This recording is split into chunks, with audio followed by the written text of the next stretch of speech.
Hello friends, कैसे हैं आप लोग। Welcome back TGT PGT art. तो मित्रों, आज मैं बहुत ही महत्वपूर्ण प्रश्नों का संकलन लेकर आया हूं। इसी प्रकार के प्रश्न आप लोगों को परीक्षा हाल में देखने को मिलेंगे, तो इसलिए आप लोग वीडियो के अंत तक बने रहिएगा। तो मैं रमेश चतुर्वेदी। यदि आप मेरा चैनल सब्सक्राइब न किए हों तो प्लीज़ सब्सक्राइब कर लें, बेल आइकन को प्रेस कर लें, जिससे आपको इसी प्रकार के महत्वपूर्ण प्रश्नों का संकलन प्राप्त होता रहे। तो चलते हैं आज के पहले प्रश्न पर। आज का पहला प्रश्न है, मिराक मिर्जा घियात किस इमारत के मुख्य वास्तुकार हैं। ऑप्शन है कुतुब मीनार, ताजमहल, हुमायूं का गुम्बद या जामा मस्जिद दिल्ली। तो इसका ऑप्शन सही होगा नंबर सी, हुमायूं का गुम्बद। तो हुमायूं का मकबरा नई दिल्ली के दीना पनाह अर्थात पुराने किले के निकट निजामुद्दीन पूर्व क्षेत्र में मथुरा मार्ग के निकट स्थित है। यह मुख्य इमारत मुगल सम्राट हुमायूं का मकबरा है और इसमें हुमायूं की कब्र के साथ साथ कई अन्य राजसी लोगों की भी कब्रें हैं। यह भारत में मुगल वास्तुकला का प्रथम उदाहरण है। इस मकबरे में वही चारबाग शैली है जिसने भविष्य में ताजमहल को जन्म दिया। यह मकबरा हुमायूं की विधवा बेगम हमीदा बानो बेगम के आदेशानुसार 1562 ईस्वी में बना था। इस मकबरे के वास्तुकार सैयद मुबारक इब्न मिराक घियातुद्दीन एवं उनके पिता मिराक घियातुद्दीन थे, जिन्हें अफगानिस्तान के हेरात शहर से विशेष रूप से बुलाया गया था। मुख्य इमारत लगभग 8 वर्षों में बनकर तैयार हुई तथा भारतीय महाद्वीप में चारबाग शैली का प्रथम उदाहरण बनी। 1993 में इस इमारत को यूनेस्को द्वारा विश्व धरोहर स्थल घोषित किया गया है। तो चलते हैं अगले प्रश्न पर। मित्रों, एक महत्वपूर्ण सूचना है कि यदि आपको किसी भी बोर्ड एग्ज़ाम या कंपटीशन एग्ज़ाम का ऑनलाइन थ्योरी क्लास लेना हो, डाउट क्लियर करना हो, ऑनलाइन टेस्ट देना हो, या आपको ऑनलाइन प्रैक्टिस प्राप्त करना हो, या आपको नोट्स प्राप्त करना हो, तो ये सारी सुविधाएं आपको मात्र 399 रुपये प्रति माह में ये सारी सुविधाएं आपको प्राप्त होंगी। और इस सुविधा को प्राप्त करने हेतु आपको मेरे व्हाट्सएप नंबर 88 086 89 105 पर कॉल करके या चैट के द्वारा सारी सुविधा आप ले सकते हो। और अगला बैच शुरू होने वाला है, तो अधिक से अधिक जानकारी है तो संपर्क करें।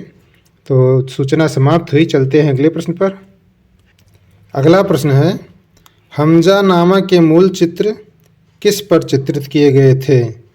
कागज, ताड़ का पत्ता, कपड़ा, काष्ठ की पटिया। तो इसका ऑप्शन सही होगा नंबर सी, कपड़ा। तो हमजा नामा के मूल चित्र कपड़ा पर चित्रित किए गए थे। अकबर काल में तैयार हुई हमजा नामक ग्रंथ मुगल काल का चित्रावली उद्गम ग्रंथ है। इसकी लंबाई चौड़ाई 68 × 32 सेंटीमीटर है और यह सूती कपड़े पर चित्रित की गई है।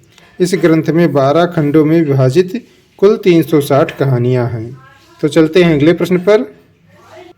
अगला प्रश्न है, निम्नांकित में से किस इंडो इस्लामिक स्मारक के 2 गुम्बद हैं।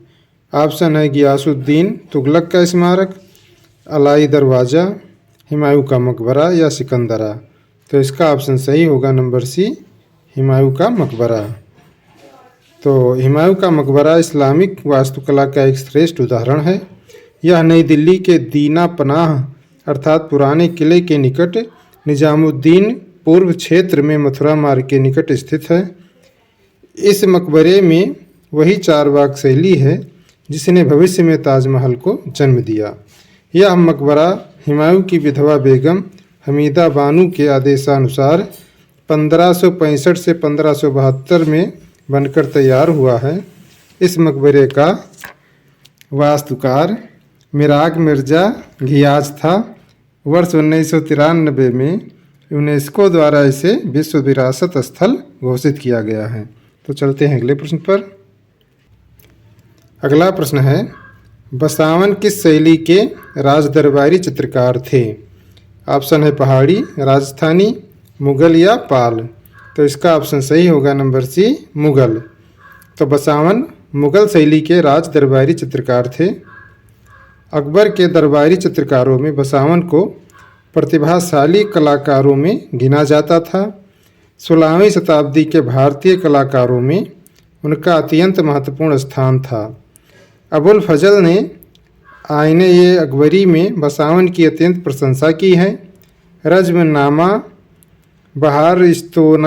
बहरास्ताने जामी, दराबनामा और अकबरनामा आदि ग्रंथों में हमें बसावन द्वारा निर्मित चित्र देखने को मिलते हैं। बसावन ने लगभग 40 वर्षों तक कार्य किया है और अनुमानतः 200 चित्रों का निर्माण भी किया है।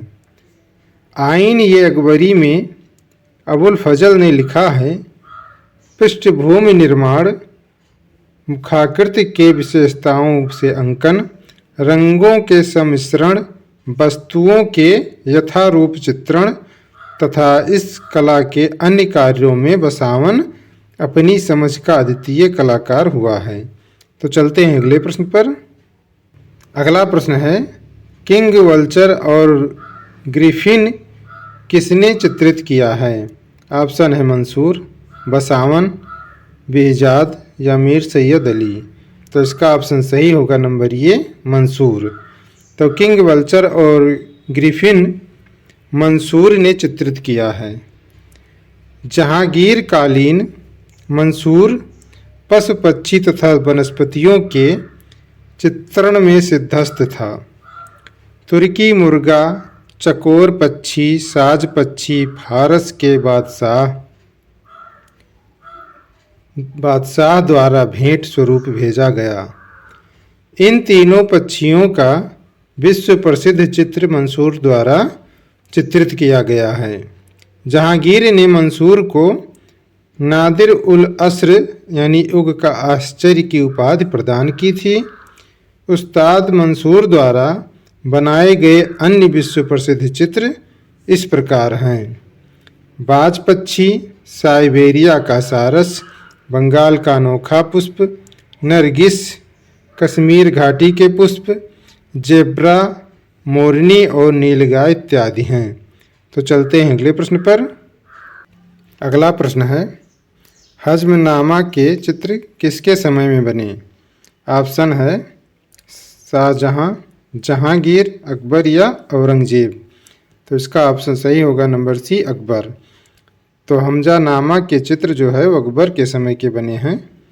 अकबर कालीन समस्त ग्रंथों में हमजानामा चित्रावली बहुत महत्वपूर्ण है। इन चित्रों का निर्माण 67.5 × 50 सेंटीमीटर कपड़े पर आरोपित कागज पर बनाया गया है और सभी चित्र हस्ताक्षरित हैं। तो चलते हैं अगले प्रश्न पर। अगला प्रश्न है, सभी चित्रों को किसके समय महत्व मिला है? ऑप्शन है जहांगीर, अकबर, शाहजहां या औरंगजेब। तो इसका ऑप्शन सही होगा नंबर बी, अकबर। तो सभी चित्रों को अकबर के समय महत्व मिला है। अकबर के समय में चित्रकला का अत्यधिक विकास हुआ और अनेक प्रकार के चित्र बनाए गए, जिसमें कागजी पुस्तक चित्रों या पोथी चित्रों तथा सभी चित्रों की अधिकता है। तो चलते हैं अगले प्रश्न पर। अगला प्रश्न है, अकबर कालीन चित्रों की क्या विशेषता थी?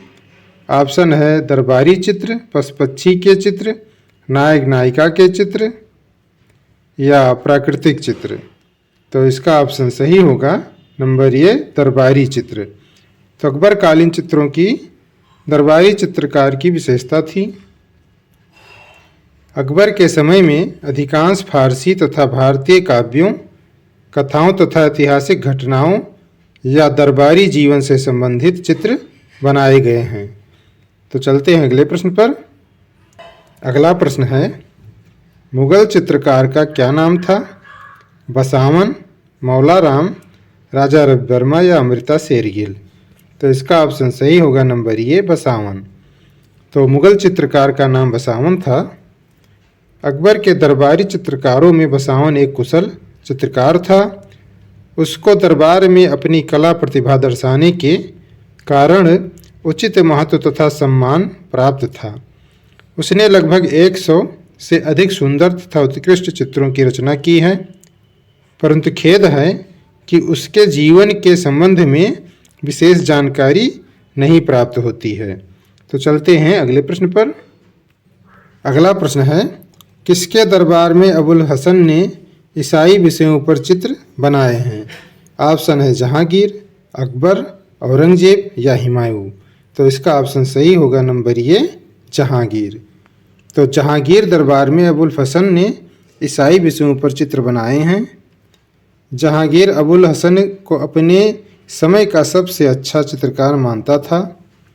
अबुल हसन अकारिजा का पुत्र था और उसको सम्राट ने नादिर उजमा युग यार्थी युग शिरोमणि की उपाधि से विभूषित किया था। अबुल हसन ने ईसाई विषयों पर चित्र जहांगीर के समय में बनाए हैं। तो चलते हैं अगले प्रश्न पर। अगला प्रश्न है, 12 मासा के चित्र किससे संबंधित हैं? ऑप्शन है ऋतु, संगीत, पशु पक्षी या प्रकृति? तो इसका ऑप्शन सही होगा नंबर ए ऋतु। तो 12 मासा के चित्र ऋतु से संबंधित हैं। 12 मासा के चित्र जो हैं वो ऋतु से संबंधित हैं। तो चलते हैं अगले प्रश्न पर। अगला प्रश्न है, बीजापुर गोल कुंडा चित्र शैली इसके एक अंग के रूप में जानी जाती है। ऑप्शन है मुगल शैली, राजस्थानी शैली, पहाड़ी शैली या दक्कन शैली? तो इसका ऑप्शन सही होगा नंबर डी दक्कन शैली। तो बीजापुर गोलकुंडा चित्र शैली जो है वो दक्कन शैली के एक अंग के रूप में जानी जाती है। बीजापुर गोलकुंडा चित्र शैली दक्कन शैली के रूप में जानी जाती है। दक्षिण में विजयनगर के राजाओं के समकालीन बहमनी सुल्तानों का शासन था। सन 1490 से 1512 ईस्वी के मध्य बहमनी साम्राज्य का विघटन एवं पतन हो गया। इसके पश्चात दक्षिण में 5 सल्तनतों का उदय हुआ है। नंबर 1 बीदर का बीदर शाही वंश, बिरार का इमाद शाही वंश, बीजापुर का आदिल शाही वंश, गोलकुंडा का कुतुब शाही वंश और अहमदनगर का निजाम शाही वंश। तो चलते हैं अगले प्रश्न पर। अगला प्रश्न है, बसावन किस मुगल शासक का दरबारी चित्रकार था? ऑप्शन है अकबर, जहांगीर, शाहजहां या बाबर? तो इसका ऑप्शन सही होगा नंबर ए अकबर। तो बसावन अकबर मुगल शासक का दरबारी चित्रकार था। बसावन मुगल शासक अकबर का दरबारी चित्रकार था। अकबर के दरबारी चित्रकारों में बसावन प्रतिभाशाली कलाकारों में गिना जाता था। अबुल फजल ने आईने अकबरी में बसावन की बहुत प्रशंसा लिखी है और बसावन का उल्लेख दशवंत के पश्चात किया है। बसावन एक हिंदू चित्रकार था। उसने भारतीय जीवन की बड़ी ही सुंदर एवं विविध झांकी प्रस्तुत की है। बसावन ने लगभग 40 वर्षों तक कार्य किया है और अनुमानतः 200 चित्रों का निर्माण किया है। डॉक्टर रामकृष्ण दास जी के अनुसार बसावन पृष्ठिका बनाने, आकृति के आलेखन, रंग लगाने, सभी लगाने तथा चित्रकारी के कई अन्य रंगों में सर्वोत्तम था। चित्रों में सुहावने तथा कोमल रंगों का प्रयोग भी बसावन की विशेषता है। तो चलते हैं अगले प्रश्न पर। अगला प्रश्न है, सचित्र ग्रंथ तारीख़े ख़ानदाने तैमूरिया किस संग्रहालय में है? ऑप्शन है भारत कला भवन बनारस, खुदाबख्श पुस्तकालय पटना, राष्ट्रीय संग्रहालय नई दिल्ली, अल्बर्ट हॉल संग्रहालय जयपुर। तो इसका ऑप्शन सही होगा नंबर बी, खुदाबख्श पुस्तकालय पटना। तो मुगल कालीन सचित्र ग्रंथ तारीख़े ख़ानदाने तैमूरिया खुदाबख्श पुस्तकालय पटना में संग्रहित है। इसमें तैमूर वंश से लेकर अकबर के सन 1577 तक का चित्रण है। इसमें 132 चित्र हैं। नंबर 1 बकायत बाबरी, इसका फ़ारसी अनुवाद तुर्की में खान खाना ने किया है, जिसकी एक प्रति सन 1598 ईस्वी में अकबर को भेंट में मिली थी। और नंबर 2 जो है वो जोग बहिश्ते है। यह प्रति सन 1602 ईस्वी की तिथि युक्त सचित्र प्रति है, जो चेस्टर बेट्टी लाइब्रेरी डाल्विन में सुरक्षित है। इसका प्रसिद्ध चित्र रात्रि में एक राक्षसी का एक राजा से साक्षात्कार करते हुए है। और अगला जो है वो शाहनामा है, जो 1605 से 1615 के मध्य का है। ईरान के राजाओं का इतिहास है इसमें। इस प्रति में ही जामी कवि की काव्य का ही एक भाग संकलित है। चेस्टर बेट्टी लाइब्रेरी डाबलिन में है ये। तो चलते हैं अगले प्रश्न पर। अगला प्रश्न है, निम्नलिखित में से कौन सा सचित्र ग्रंथ प्रारंभिक मुगल शैली का है? ऑप्शन है शाहनामा ए फिरदौसी, दास्तान ए अमीर हमजा, गुलिस्तान ए शादी, रज्मनामा। तो इसका ऑप्शन सही है नंबर बी, दास्तान ए अमीर हमजा। तो दास्तान ए अमीर हमजा जो है वो सचित्र ग्रंथ प्रारंभिक मुगल शैली का है। और मुगल शैली का प्रारंभिक सचित्र ग्रंथ दास्तान ए अमीर हमजा है। हुमायूं के संरक्षण में काबुल में मीर सैयद अली तथा अब्दुल समद भीरा जी के निर्देशन में अनेक हिंदू मुसलमान चित्रकारों ने दास्तान ए अमीर हमजा के चित्रों का निर्माण प्रारंभ किया, जो अकबर के समय पूरा हुआ। अकबर कालीन समस्त ग्रंथों में हमजा नामा चित्रावली बहुत महत्वपूर्ण है। इन चित्रों का निर्माण 68 गुणे 5 सेंटीमीटर कपड़े पर आरोपित कागज पर किया गया है तथा इस कथा में 360 कहानियाँ हैं तथा 12 खंडों में विभाजित किया गया है। इस प्रतिलिपि में 2400 चित्र बनाए गए हैं। इस समय यह पुस्तक शाही पुस्तकालय में है। अमीर हमजा के चित्रों पर फारसी प्रभाव अधिक है। आज इसके 150 चित्र प्राप्त हैं, जिसे ग्लूक ने संग्रहित कर सन 1925 ईस्वी में वियना में छपवाया था। तो चलते हैं अगले प्रश्न पर। अगला प्रश्न है, अकबरनामा अकबर का अधिकृत जीवन परिचय किससे चित्रित किया गया है? ऑप्शन है बिशनदास, बसावन, बिचितर या अबूसल हसन। तो इसका ऑप्शन सही होगा नंबर बी, बसावन। तो अकबरनामा अकबर अधिकृत जीवन परिचय है, जिसे बसावन ने चित्रित किया है। अकबरनामा पर अकबर अधिकृत जीवन परिचय है, जिसे चित्रित किया है प्रसिद्ध चित्रकार बसावन ने। बसावन अकबर के दरबार का प्रमुख चित्रकार था। अकबर के दरबार का बसावन प्रसिद्ध छवि चित्रकार था। अकबरनामा की सर्वश्रेष्ठ चित्र सलीम का जन्म वाला चित्र है। अकबर काल की सर्वोत्तम कृति है। यह चित्र विक्टोरिया एंड अल्बर्ट संग्रहालय लंदन में सुरक्षित है। अकबर के दरबार का प्रसिद्ध व्यंग्य चित्रकार बसावन था। रामायण, योग वशिष्ठ तथा हरिवंश के चित्र मुगल शैली के अकबर के शासनकाल में चित्रित किया गया है। अकबरकालीन चित्र बाबर सोन नदी पार करते हुए के चित्रकार जगन्नाथ हैं। तो चलते हैं अगले प्रश्न पर। अगला प्रश्न है, निम्नलिखित कथनों पर विचार करें। हमजा नामा मुगल स्कूल की पहली कृति है और तूती जो है वो नाम हमजा नाम की तुलना में अधिक विकसित और परिष्कृत है। तो निम्नलिखित कोड में से सही उत्तर का चयन करना है। तो इसका ऑप्शन सही होगा नंबर सी, 1 और 2 दोनों सही हैं। तो हमजा नामा नामक पुस्तक मुगल स्कूल की पहली चित्रित पुस्तक है, पहला कथन सही है।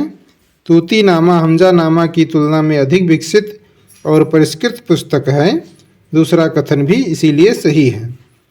अमीर हमजा नामा कहानी का चित्रण सूती कपड़ा पर हुमायूं ने प्रारंभ करवाया था, पूर्ण हुआ अकबर के शासनकाल में। तूतीनामा का चित्रण अकबर के शासनकाल में हुआ। अनवर ये सुहेली पंचतंत्र का अनुवाद अकबर के शासनकाल में हुआ। तो चलते हैं अगले प्रश्न पर।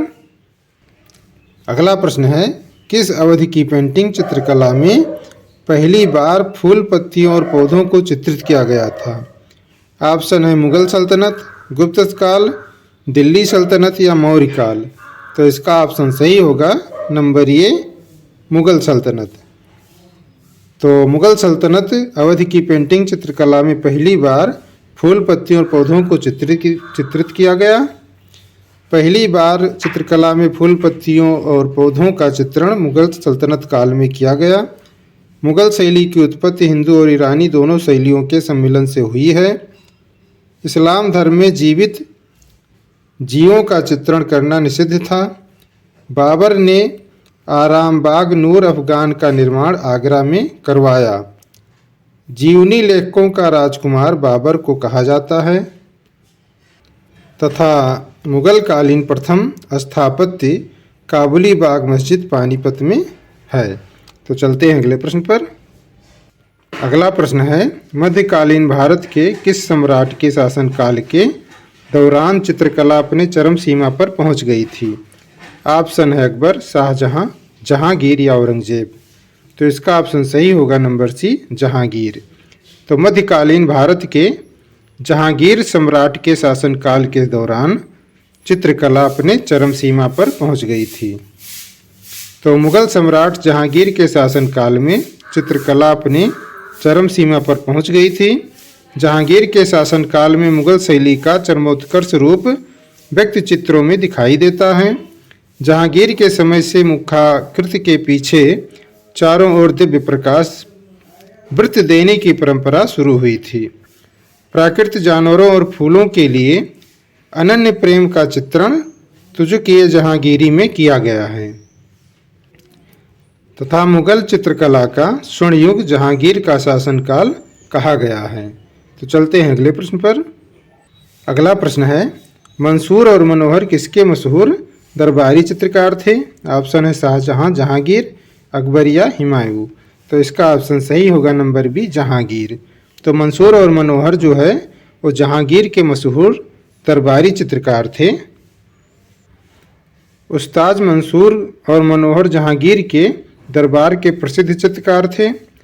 जहांगीर के समय का पक्षियों का सबसे बड़ा चित्रकार उस्ताद मंसूर था। जहांगीर के सिंहासनोहरण का एक सुंदर चित्र जो मनोहर ने बनाया है रामपुर राज पुस्तकालय से प्राप्त है। अबुल हसन ने जहांगीर नामा के प्रति का मुख्य चित्र बनाया है। जहांगीर ने अपने आत्मचित्रण में स्वयं लिखा है कि बिशन दास सभी लगाने में बेजोड़ था। जहांगीर के दरबार के प्रिय कलाकार बिशन दास, फारूक बेग, अबुल हसन, मंसूर, मनोहर और गोवर्धन थे। तो चलते हैं अगले प्रश्न पर। अगला प्रश्न है, मुगल लघु चित्र शैली का क्षेत्रीय रूप प्रांतीय मुगल अर्थात अवध वर्तमान के स्थान से संबंध रखता है? ऑप्शन है अयोध्या, आगरा, दिल्ली या लखनऊ। तो इसका ऑप्शन सही होगा नंबर डी, लखनऊ। तो मुगल लघु चित्र शैली का क्षेत्रीय रूप प्रांतीय मुगल अवध वर्तमान के लखनऊ स्थान से संबंध रखता है। मुगल चित्रकला शैली का क्षेत्रीय रूप प्रांतीय मुगल काल में अवध वर्तमान समय में लखनऊ नामक स्थान से संबंध रखता है। लखनऊ शैली को रूसी शैली के नाम से भी जाना जाता है। मुगल शैली की सीमाएं बड़े बड़े नगरों विशेषतः आगरा, दिल्ली, लखनऊ और लाहौर तक बनी हैं। तो चलते हैं अगले प्रश्न पर। तो मित्रों, ये वीडियो यहीं पर समाप्त होता है। ये वीडियो कैसा लगा कमेंट बॉक्स में ज़रूर लिखिएगा, और यदि अच्छा लगा हो तो प्लीज़ लाइक और शेयर भी ज़रूर कीजिए। और प्रश्नों को लिखा करो, ये क्यों लिखने से जल्दी याद हो जाते हैं। और अपनी डेली लाइफ में कोई ना कोई टारगेट ज़रूर रखिए और जिससे अचीव करने का भरसक प्रयास कीजिए, जिससे आपकी लाइफ ऑटोमेटिकली अच्छी हो जाएगी। तो अपनी तैयारी करते रहिए। मिलेंगे अगले वीडियो में। बहुत बहुत धन्यवाद।